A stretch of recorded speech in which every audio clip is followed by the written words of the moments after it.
ลิตเขานาปี2019ทั่วแขวงพันปัจจุบันหลายท้องถิ่นได้เอาจะจัดตั้งปฏิบัติแผนพัฒนาเศรษฐกิจสังคมของเมืองใดบางออกก็คือการจะตั้งปฏิบัติแผนพัฒนากสิกรรมด้านการปลูกฝังเนื้อฤดูฝนประจำปี2019เพื่อเป็นการจัดตั้งปฏิบัติตามที่3เสาค่ำ4แผนงานและ10แผนดำเนินงานของกระทรวงเกษตรกรรมและป่าไม้ใดบางออกปรากฏผลเป็นจริงซึ่งนั้นเวียงงานปลูกฝังเห็นว่ามีท่าแห้งขยายตัวได้ด้านโดยได้รับการสีน้ำนภาอย่างเกิดสิทธิ์ของคณะนำขันแขวงคณะนำขันเมืองและอำนาจการปกครองท้องถิ่นเฮ็ดให้ผลผลิตปี2019เข้าหน้าปีได้ตามแผนการมี 14,300 กว่าเฮกตาร์ปฏิบัติได้ 13,400 กว่าเฮกตาร์สมรรถภาพ 4,500 กว่ากิโลต่อเฮกตาร์ข้าวเนื้อสูงได้ตามแผนการปีมี 14,400 กว่าเฮกตาร์ปฏิบัติได้ 14,300 กว่าเฮกตาร์สมรรถภาพ 2,500 กว่ากิโลต่อเฮกตาร์นั่นนี่เฉพาะเมืองแอดมี77บ้านมี 4,804 ครัวเรือนมีพลเมือง 27,359 คนยิง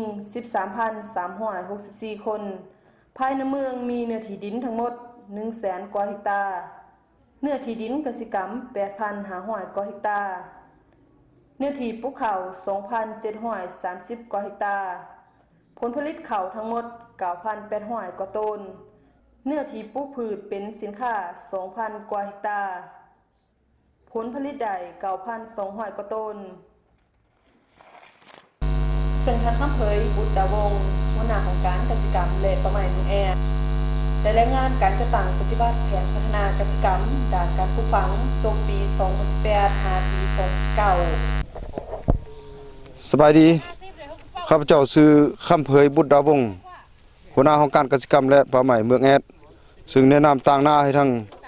คณะนำคณะของการกสิกรรมและป่าไม้เมืองแอดที่จะขอรายงานเกี่ยวกับผลสำเร็จในการจัดตั้งปฏิบัติการสูบอยู่ปลูกพืช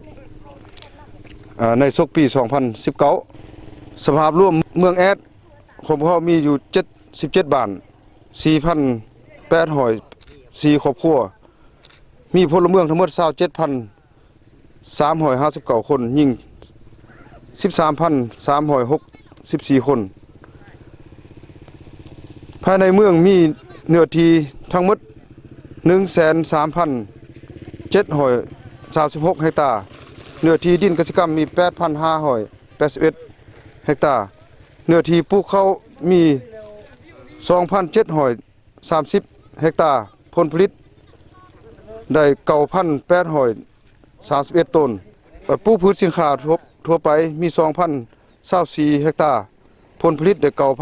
9,215 ต้นเวียกที่ผลเด่นปี2019นี้การผลิตข้าวคาดหมายสู่ส้นทั้งหมดเท่าใด 2,440 เฮกตาร์ผลผลิตเท่าใด 8,784 ต้นปฏิบัติได้ 2,730 เฮกตาร์ผลผลิตได้ 9,891 ต้นเทียบเสือแผนการบรรลุได้ 112% เนาะการผลิตข้าวหน้าปีเนื้อที่แผนการเท่าใด 1,077 เฮกตาร์สมรรถภาพ 4.8 ต้นต่อเฮกตาร์คาดคะเนผลผลิตเท่าใด 6,183 ต้นปฏิบัติได้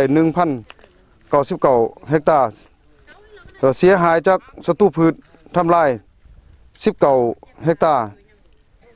ยังเนื้อที่เก็บเกี่ยวตัวจริง1,079 เฮกตาร์สมรรถภาพ 4.6 ต้นต่อเฮกตาร์ผลผลิตได้ 5,051 ต้นเทียบเสือแผนการปฏิบัติได้102 เฮกตาร์ถือว่าลื่นคาดหมายการผลิตข้าวไหคือข้าวเนื้อสูงเนื้อที่แผนการ820 เฮกตาร์คาดคะเนผลผลิตเท่าใด 1,640 ต้นปฏิบัติได้43 เฮกตาร์เนื้อที่เสียหายจากศัตรูพืชทำลายนี่4 เฮกตาร์เนื้อที่เก็บเกี่ยวตัวจริง 1,039 เฮกตาร์สมรรถภาพ2ต้นต่อเฮกตาร์เนาะได้ผลผลิต 2,086 ต้นเทียบเสือแผนการบรรลุได้ 127% สำหรับการปลูกพืชสินค้าทั่วไปถึงสินค้าต้นต่อเนื้อที่แผนการเท่าใด 1,000 เฮกตาร์คาดคะเนผลผลิตเท่าใด 5,000 ต้นปฏิบัติได้ 1,037 เฮกตาร์ผลผลิตได้ 5,185 ต้นเทียบเสือแผนการบรรลุได้ 4% สินค้าทั่วไปเนื้อที่แผนการเท่าใด 1,322 เฮกตาร์คาดคะเนผลผลิตเท่าใด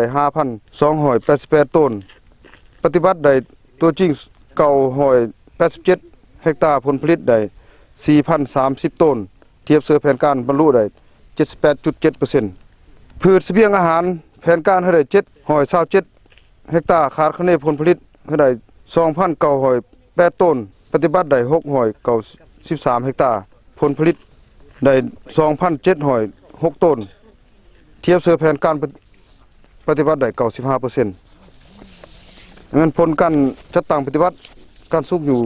การปลูกพืชฤดูฝน2019ในพืชฤดูแล้งปีนี้หนอพวกได้วางคาดหมายสู้ส้นการผลิตเขานาแซงเขาได้550 เฮกตาร์ผลผลิตเขาได้ 2,695 ต้นอยู่ใน49บาท3,100 ครอบครัวแต่การปลูกพืชเป็นสินค้าทั่วไปประเภทต่างๆทั่วเมืองเขาได้380 เฮกตาร์ผลผลิตเขาได้ 1,387 ต้นเจ้าสบายดีข้าพเจ้าซื้อก่อนทองเนาะถือว่าเป็นห้องนายบ้านรับผิดชอบเรื่องงานปลูกฝังและข้าพเจ้านี่ในการดำรงชีวิตในระยะผ่านมาถือว่าเป็นตามปฐมประทานเฮ็ดไปตามธรรมศาสตร์ซึ่งมหดปัจจุบันนี้ถือว่าเฮามีการพัฒนาอีกสภาพแวดล้อมเมืองฝ่ายถือสะดวกเดี๋ยวนี้นะมีการเฮ็ดนาแซงนาปีที่ว่าเรียนติดกันไปส่วนอีกสภาพเก่าแต่ดื้อเนาะถือว่ารายได้ของข้าพเจ้าในระยะผ่านมาเลยมันเฮกตาร์หนึ่งประมาณ2ต้นไป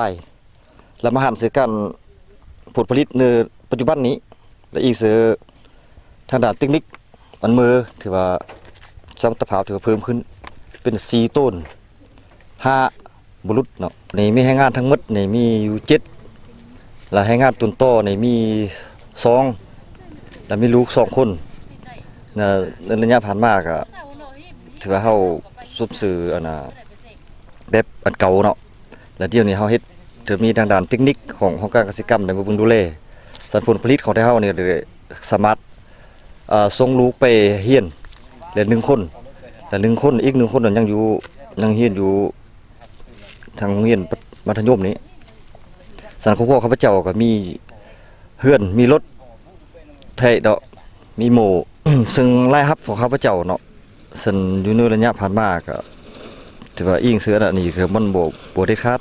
แล้วมาปัจจุบันนี้ที่เฮาแล้วมันอาทิตย์นึงมันกับเขาเฉพาะหน้าเป็นหน้าแซงหน้าปีแล้วเลยซอกมากับเกี่ยวเขาหน้าปีแล้วที่เฮาแล้วมันสูบเสือหน้าแซงซอกมาปลูกพืชผักเพื่อเป็นสินค้าเล็กๆน้อยๆเฉพาะครอบครัวสุดท้ายฐานสุขหน่อยวันบุษาตั้งหน้าอำนาจการปกครองบ้านนาห้าได้ยืนยันว่ามีวันนี้ใดก็ย้อนภาครัฐอำนาจการปกครองได้เอื้ออำนวยเงื่อนไขในด้านต่างๆจึงเฮ็ดให้ครอบครัวของพวกเฮามีชีวิตการเป็นอยู่ที่ดีขึ้นและฐานยังได้บทเรียนว่าการเฮ็ดนาก็คือการเลี้ยงสัตว์ถ้าเฮามักฮักและมีประสบการณ์แล้วก็บ่ยากเพียงแต่เฮามีความดุมันหาวหันเบิ่งแยงบัวระบัดให้ดีถึงเวลาเก็บเกี่ยวก็เก็บเกี่ยวให้ท่วงทันกับฤดูกาลส่วนการเลี้ยงสัตว์ได้เอาจะติดตามอาการและสักยาป้องกันพยาธิเป็นประจำก็จะได้รับผลดีส่วนของยุ่งยากก็ยังมีการระบาดของศัตรูพืชบางปี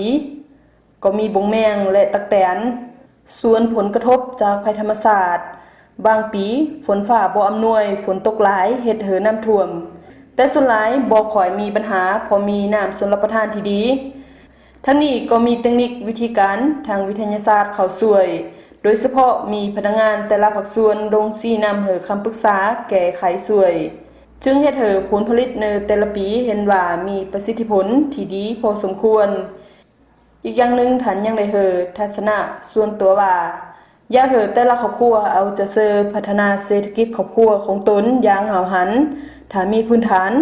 ครอบครัวได้รับการพัฒนามีเศรษฐกิจที่ดีบ้านเมืองก็พัฒนาได้ไวประเทศชาติก็จะหลุดพ้นออกจากความทุกข์ยากจบข่าวสบายดี